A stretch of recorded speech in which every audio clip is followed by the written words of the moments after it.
di podcast kelompok kami.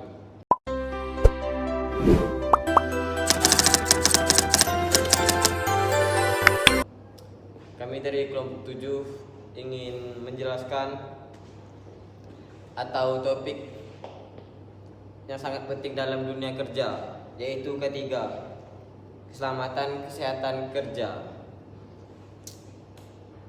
Podcast ini akan membahas mulai dari pengertian ketiga, bahaya ketiga di pertambangan, sampai penerapan ketiga yang baik di lapangan.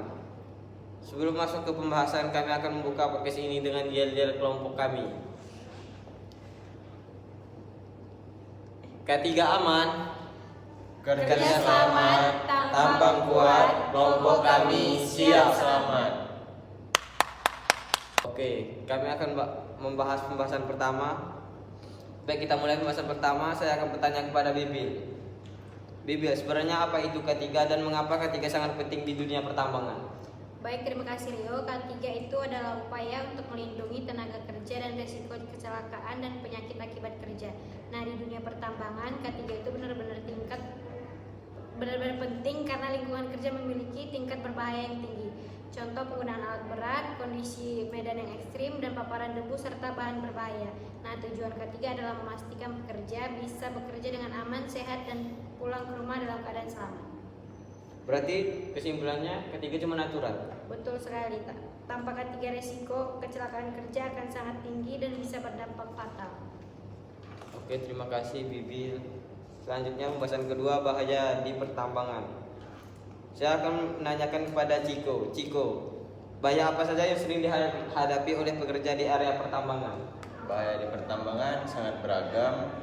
Seperti pertama, bahaya fisik seperti kebisikan, getaran, debu yang dapat mengganggu kesehatan yang diakibatkan oleh alat-alat berat yang ada di lapangan. Dan yang kedua, bahaya mekanik, yaitu dari alat berat seperti ekskavator dan truk yang dapat menyebabkan kecelakaan jika tidak dioperasikan dengan baik dan benar. Selain itu, ada juga bahaya kimia seperti gas beracun serta bahaya longsor dan ledakan di area tambang. Oke, kalau K3 nggak diterapin, apa dampaknya? Dampaknya bisa sangat serius, bisa cedera ringan atau bahkan cacat permanen hingga kematian. Selain itu, perusahaan juga bisa mengalami kerugian yang besar. Pembahasan ketiga, implementasi K3 dan APD. Sekarang saya akan bertanya kepada Eli. Bagaimana penerapan K3 yang baik di dunia pertambangan? Oke, jadi penerapan K3 dilakukan dengan beberapa cara. Salah satunya itu ada penggunaan alat pelindung diri atau APD. Yang dimana APD yang wajib dilakukan, yang digunakan yaitu helm safety, rompi, keselamatan, sepatu safety, masker, dan sarung tangan. Selain APD, penerapan K3 juga dilakukan melalui SOP kerja, safety briefing sebelum bekerja, pelatihan rutin, serta pengawasan lapangan. Berarti penerapan ketiga harus dilakukan secara disiplin ya? Benar, K3 hanya akan efektif jika semua pekerja memiliki kesadaran dan disiplin dalam menerapkannya. Baik, kita akan membahas pembahasan keempat, regulasi landasan hukum K3. Setelah membahas penerapan K3, sekarang saya ingin bertanya kepada Bibil lagi. Bibil, apakah K3 di pertambangan ini hanya sekedar anjuran atau aturan hukumnya? K3 bukan sekedar anjuran, tapi sudah diatur secara hukum. Di Indonesia, penerapan K3 diatur dalam Undang-Undang Nomor 1 Tahun 1970 tentang Keselamatan Kerja. Selain itu, di sektor pertambangan juga diatur dalam Peraturan Menteri ESDM yang mewajibkan setiap perusahaan tambang menerapkan Sistem Manajemen Keselamatan Pertambangan atau SMKP. Jika perusahaan tidak menerapkan K3 dengan baik, bisa dikenakan sanksi administrasi, penghentian operasi, bahkan pencabutan izin. Berarti K3 ini wajib apa pilihan? Betul, K3 adalah kewajiban hukum dan bentuk tanggung jawab perusahaan terhadap kerja. Pembahasan yang kelima adalah budaya K3 di lingkungan pertambangan. Sekarang saya beralih ke Ciko. Ciko, selain aturan APD, apa yang paling penting agar K3 bisa berjalan efektif? Yang paling penting adalah budaya K3. Budaya ketiga berarti setiap pekerja memiliki kesadaran untuk bekerja aman, bukan karena takut hukuman, tapi karena peduli pada keselamatan diri dan orang lain. Contohnya seperti melapor jika ada kondisi tidak aman, saling mengingatkan antar pekerja, dan tidak memaksakan kerja saat kondisi bahaya. Jadi ketiga itu bukan hanya tanggung jawab ketiga aja ya. Benar, ketiga ada tanggung jawab semua orang di area tambang dari pekerja lapangan sampai pimpinan. Pembahasan keenam adalah contoh penerapan ketiga di lapangan. Eli, bisa kasih contoh penerapan ketiga yang sering dilakukan di lapangan pertambangan? Contoh penerapan K3 di lapangan antara lain yaitu memeriksa alat berat sebelum digunakan, memasang rambu-rambu keselamatan, safety briefing setiap awal shift, penggunaan APD secara lengkap, penghentian kerja jika kondisi cuaca ekstrim atau berbahaya. Semua itu bertujuan untuk mencegah kecelakaan sebelum terjadi.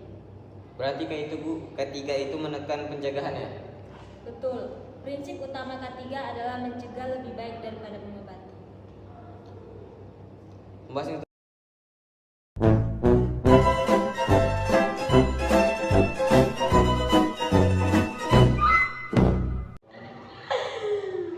ketujuh, hierarki pengendalian risiko K3. Kita lanjutkan ya Eli. Dalam K3 ada istilah pengendalian risiko. Sebenarnya bagaimana cara mengendalikan risiko di pertambangan? Dalam K3 dikenal yang namanya hierarki pengendalian risiko, yaitu urutan cara paling efektif untuk mengurangi bahaya di tempat kerja. Urutannya itu dimulai dari eliminasi, yaitu menghilangkan sumber bahaya, substitusi mengganti dengan yang lebih aman, engineering control seperti pemasangan pelindung alat, administratif control seperti SOP dan jadwal kerja, serta APD sebagai pelindungan terakhir. Berarti APD bukan pelindung utama ya? Benar, APD adalah lapisan terakhir jika bahaya tidak bisa dihilangkan sepenuhnya. Kecelakaan kerja yang tindakan darurat. Sekarang saya ke Ciko, jika ada kecelakaan kerja di area tambang, apa yang harus dilakukan? Jika terjadi kecelakaan, langkah pertama adalah mengamankan lokasi agar tidak menambah korban. Selanjutnya dilakukan pertolongan pertama, lalu korban segera dibawa ke fasilitas kesehatan.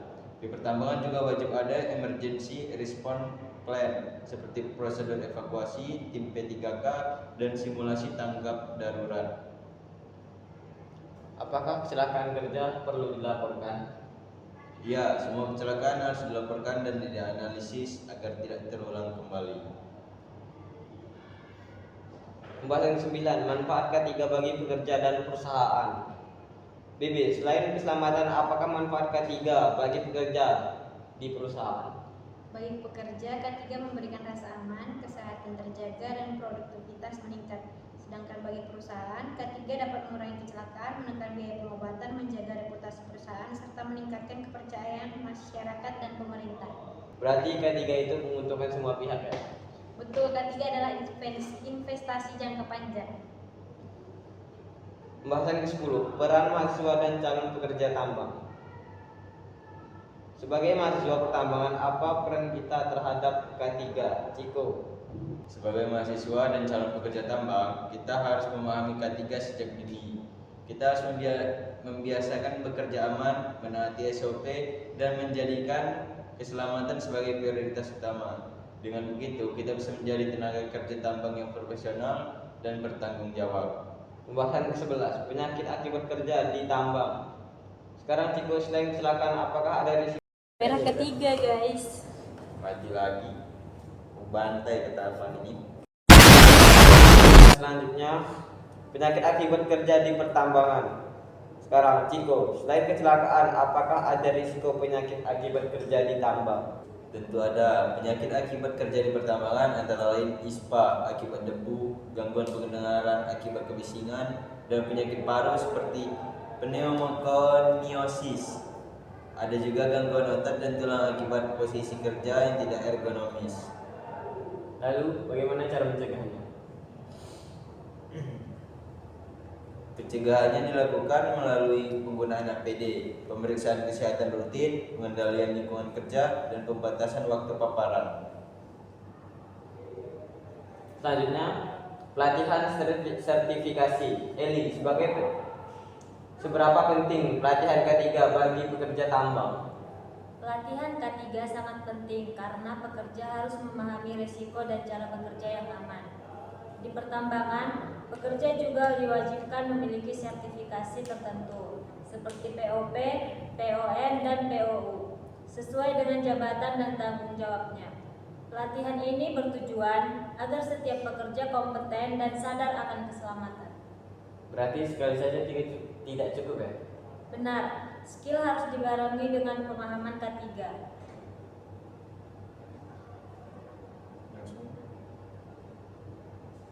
Sebagai penutup materi, tambahan apa pesan penting tentang K3, Tiko? K3 bukan hanya prosedur, tapi mindset. Keselamatan harus menjadi prioritas utama dalam setiap pekerjaan. Target produksi tidak boleh mengalahkan keselamatan manusia. Baiklah, cukup segini podcast dari kami. Sekian dari kami, terima kasih. Ya, bibir sopan.